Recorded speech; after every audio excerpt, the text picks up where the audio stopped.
Prince and family. കാരണം അതിന്റെ audio launch ഒന്നും ഞാൻ കണ്ടില്ല. അപ്പൊ അതുകൊണ്ട് ഈ ഓഡിയോ ലോഞ്ച് ഇല്ലെങ്കിലും അത് പറയാലോ എന്ന് വിചാരിച്ചിട്ട് അതിന് നിർമ്മാതാവ് ലിസ്റ്റ് സ്റ്റേഫിനോട് ഇരിപ്പുണ്ട്. അപ്പൊ അത് ഇതിന്റെ തിരക്കിന്റെ ഇടയിൽ അത് മറക്കരുത് കേട്ടോ. എന്ത് ടെൻഷൻ ഉണ്ടെങ്കിലും എന്റെ സിനിമ കാണാൻ മറക്കരുത്. അതുകൂടി ഉണ്ട്. നന്ദി. ഇനിയൊന്നുമില്ല കേട്ടാ. ഇനി ബാക്കിയെല്ലാം ലിസ്റ്റ് പറഞ്ഞോളൂ. ഓ അതാ ഞാൻ പറയാൻ വരികയായിരുന്നു, ഓണത്തിന്റെ ഇടയ്ക്ക് കൂടെ ഒരു ഫുഡ് കച്ചവടം. തീർച്ചയായിട്ടും നമ്മള് ഈ സിനിമ കാരണം ഒരു സിനിമ ഇറങ്ങി കഴിയുമ്പോൾ ഒരു സിനിമ ഓക്കെ ആണ് എന്ന് കേൾക്കുന്നതാണ് ആ പ്രൊഡ്യൂസർക്ക്, ആ ടീമിനെല്ലാം ഏറ്റവും സന്തോഷമുള്ള കാര്യം. ഈ സിനിമയെ സംബന്ധിച്ച് അതിൻ്റെ ടൈറ്റിലിൽ തന്നെ ഓക്കെ ഉണ്ട്, അപ്പോൾ അതുകൊണ്ടിട്ട് കുഴപ്പമില്ല. അപ്പോൾ അതുകൊണ്ട് UK മാത്രം ഓക്കെ ആകാൻ പാടില്ല, ഇന്ത്യയിൽ കൂടെ ഡബിൾ ഓക്കെ ആയിട്ട് വരണം എന്നുള്ളതാണ് നമ്മുടെ ആഗ്രഹം. ഇപ്പോൾ സിനിമ തിയേറ്ററിൽ വരുമ്പോൾ UK ഓക്കെ ഒരു വലിയ നല്ല ഒരു വിജയ ചിത്രമായി മാറട്ടെ എന്ന് ആശംസിക്കുകയാണ്. ഞാൻ ഈ സിനിമ കണ്ട ആൾക്കാരിൽ ഒരാളാണ്. എന്നെ സംബന്ധിച്ച് ഈ സിനിമ ഒരു നല്ലൊരു പ്ലോട്ട് ആണ്.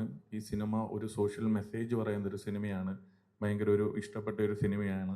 ഞാൻ ഈ സിനിമ വിതരണത്തിന് ഏറ്റെടുക്കേണ്ട ഒരു ചിത്രമായിരുന്നു. കാരണം ദിലീപേട്ടൻ്റെ സിനിമ റിലീസ് ചെയ്യാനുള്ളത് കൊണ്ടിട്ടാണ് എനിക്ക് ഈ സിനിമ ചെയ്യാൻ പറ്റാതിരുന്നത്. അല്ലെങ്കിൽ ഒരു മാജിക് ഫ്രെയിംസും ഇതിൻ്റെ ഒരു പാട്ടാകുന്നതിൽ ഒരു അഭിമാനമുള്ള ഒരു സിനിമ തന്നെയായിരുന്നു.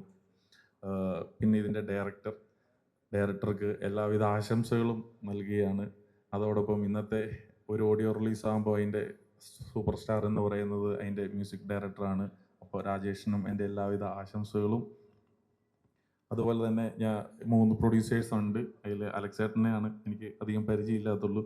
ആനി ചേച്ചിയും സജീവേട്ടനും പറഞ്ഞിട്ടാണ് ഞാനും PV ഇവിടെ വന്നത്. എനിക്ക് തോന്നുന്നത് സാധാരണഗതിയിൽ ഒരു പ്രൊഡ്യൂസറുടെ പേരേ പറഞ്ഞിട്ടായിട്ടുള്ളൂ. പക്ഷേ ഇവരുടെ ജോയിൻ്റ് അക്കൗണ്ട് ആയതുകൊണ്ടിട്ട് 2 പേരും സൈൻ ചെയ്യേണ്ടതായിട്ടുണ്ടെന്ന് തോന്നുന്നു. അതുകൊണ്ടിട്ടാണ് 2 പേരുടെയും പേര് വന്നേക്കുന്നതെന്ന് വിചാരിക്കുന്നു. എനിവേ, ഈ ഒരു സിനിമ വലിയ വിജയമാകട്ടെ. ഒപ്പം രഞ്ജിത്ത് ഇതിൻ്റെ ഹീറോ. അപ്പോൾ രഞ്ജിത്തിനും മലയാള സിനിമയിലേക്ക് ഞങ്ങൾ ഹാർദവമായിട്ട് സ്വാഗതം ചെയ്യുകയാണ്. അപ്പോൾ അല്ലു അർജുൻ്റെ ഫാദറാണ് അല്ലു അർജുനെ ഇങ്ങനെ ആദ്യ കാലഘട്ടങ്ങളിലൊക്കെ ഇങ്ങനെ സ്വയം സിനിമകളൊക്കെ പ്രൊഡ്യൂസ് ചെയ്ത് ഇങ്ങനെ ഈ മേഖലയിലേക്ക് ഇന്ന് ആ സ്റ്റാർ വലിയ സ്റ്റാറായി ഗ്ലോബൽ സ്റ്റാറായിട്ട് മാറിയിരിക്കുകയാണ്. അപ്പോൾ അതുകൊണ്ടിട്ട് അങ്ങനെയുള്ള മാതാപിതാക്കന്മാരും ഉണ്ടാവട്ടെ. എല്ലാവർക്കും എല്ലാവിധ ആശംസകളും നേരുന്നു. Thank you so much.